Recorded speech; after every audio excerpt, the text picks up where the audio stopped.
Let's get us started. Luke Edwards. Hi Eddie, what do you make of that sort of fair result in the end on balance of play? Yeah, it probably was a fair result. I thought it was two really good teams today. I thought we played really well. I thought they did. I thought it was a really good spectacle. Frustrated having led not to get over the line and win the game, but a really impressive ending to the game, I thought, because at 2-2, home crowd up. It was a really good response to the players in that last spell of the game.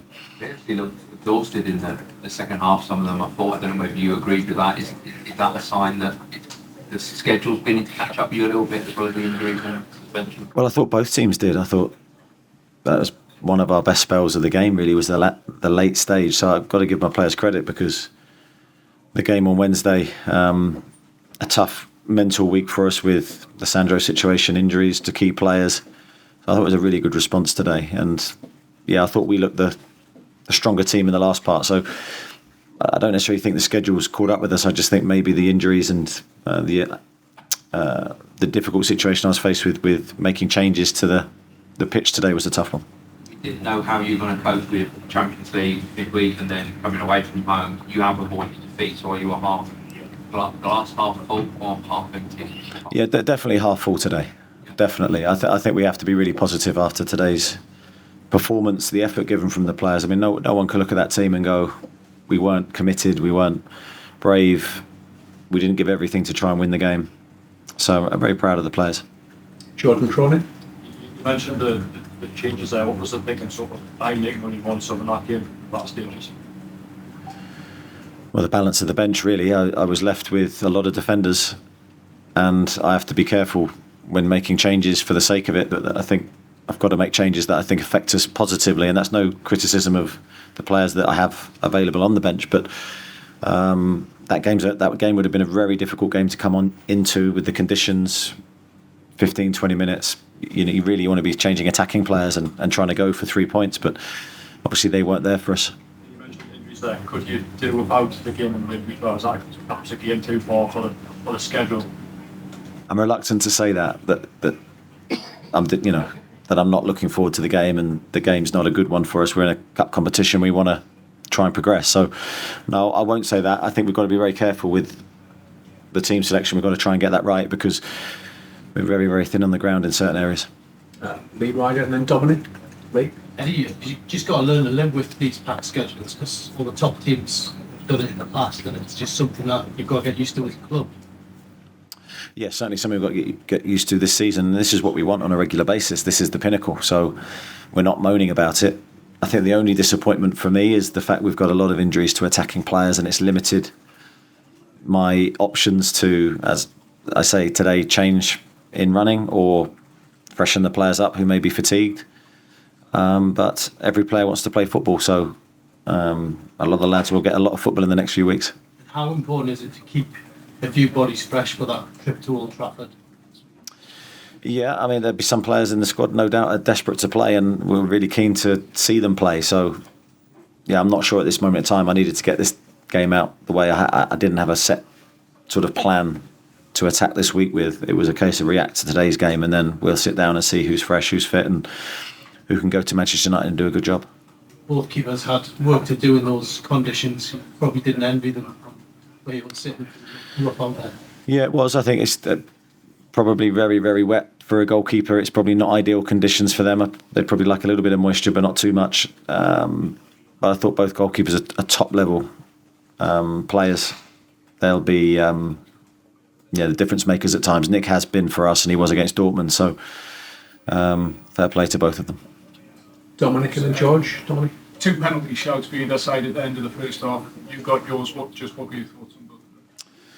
Yeah, I think the first one, or our one's a contentious penalty. I think Fabi's just got to the ball first. I can see why the referee's given the penalty. I haven't seen a replay of it, so I'm going live. Of course, with the long delay, you sort of know that it's a tight call. Thankfully, it went our way. Which one are you talking about regarding their penalty shot? I don't think people behind me say it didn't hit his hand, but I don't know if that's true or not. And it's the first time you've conceded from the set piece this season. What were your thoughts on the 2 goals conceded? Yeah, that's a disappointment for us today. The first goal, at a spell in the game where we looked like we'd dealt with a couple of early spells of pressure. But yeah, it's going to happen at some stage. But obviously, we pride ourselves on trying to stop it. So we're disappointed. George Culkin. Hi, George. Now that the Sandro news has been kind of announced formally and confirmed, can you give us a little bit of insight into what happens next in terms of him? Does he stay with the team? Have you got a programme in place for him? We're awaiting confirmation of all the details, George. We don't have them at the moment. No. Anyone else? Just can I check for an update on Alex and Jacob? Was there any update from yesterday? Alex is still where he is. I think he's aggravated the injury that he suffered in the West Ham game, and we're waiting to see whether he'll be fit before the international break. It's probably a high chance that he won't be, but we'll see. And Jacob, we fear, might need an operation on his shoulder. Kieran, and then we'll just finish at the front. Kieran. Are you tempted to bring on Tino Anders, even, as you say, despite the conditions and games? I mean, as young players, do you think they could handle that? I've no doubt they could handle it, but they're obviously competing with top players in their positions, and I've got to identify the right time to introduce them into the team. And of course, they've got to earn that right to get their opportunity in the team. And I believe in them both. I think they're going to be outstanding players for us, and they're training well. They're fighting for that starting spot. Not today. Yes, yesterday I did, but no, nothing today. I think he's been emotional since this whole thing came to light, really. So I think, not necessarily obviously, but underneath. And it's been really tough for him. And it's not just been tough for Sandro. I have to say it's been tough for the group. We've seen a top player leave us now for 10 months. That is very tough for the players because they know they need help. They need bodies. They need good players. So that's why the response today was so impressive. Just on the front finish. Could you just get a word on Callum Wilson, his goals today and his importance as well, particularly with Isak out and other injuries? Yeah, massive contribution from Callum today. I thought he led the line really well. I thought his first goal was hugely impressive because it looked like the first chance was probably the easier one. The second one was really tough, but that's typical Callum. Great athleticism to score.